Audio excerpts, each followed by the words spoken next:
Talk about Angelina Jolie. You know, she told me she had a great time exploring her dark side in Maleficent. That, of course, is Disney's new twist on Sleeping Beauty. It opens tomorrow. And when we spoke last week, we had the chance to talk about everything from Angelina's crazy costume to what she thinks about her kids following her into acting. Take a look.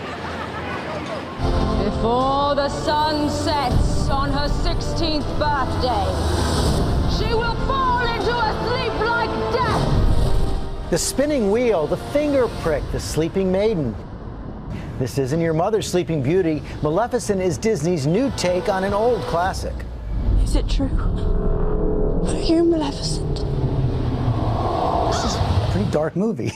But you go towards the edge of camp, and she's such a complicated character.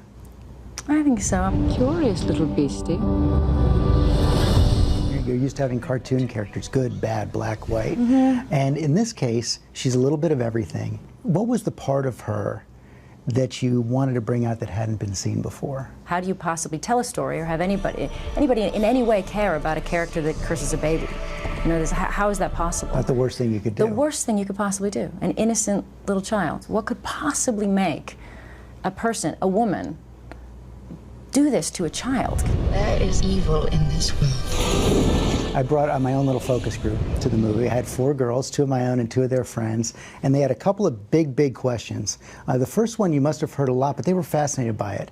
How did you get into that costume? How hard was it? I did actually have to take it very slowly. The first time I got into it, I had 2 different sets of horns. I had horns that I could pop off because I kept banging them into things. And when they were wrapped in leather, I couldn't. So I was this 7.5-foot tall thing with my staff and I kept getting my staff caught in my cloak, and I kept getting my, and it all went terribly wrong. Well. They thought it hurt to do your cheeks. Oh, that's so sweet. No, it didn't hurt. It was just, it's like it was glue. Such great makeup artists. But no, that's so sweet. It didn't hurt. They were also fascinated by the idea that your daughter was actually in the movie, and they wanted to know, did she know she was acting? Yes, she did. She did? Yeah. Yeah. Well, she knows what Mommy and Daddy do for a living. The first day she acted was when she had to catch the butterfly, and I wasn't in the scene with her. And that was, I think, a little more complicated. So Disney's told us it's the funniest dailies they've ever seen, because it's me and Brad jumping around and I'm holding the ball and trying to get her to follow me, and he's on the cliff, kind of getting her to jump into his arms, and we're singing, and it was hard work. I know you've said you don't want your children to be actors. Do you think you can stop it?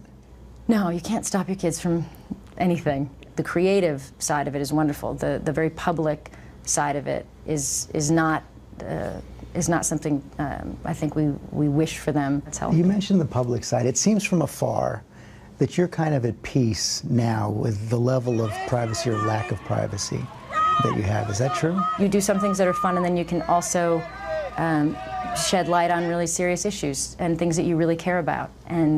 And that's the most wonderful side of being public, and you can do some good. So for that, I think I found the balance in a purpose for it all. And Maleficent set to hit theaters this Friday.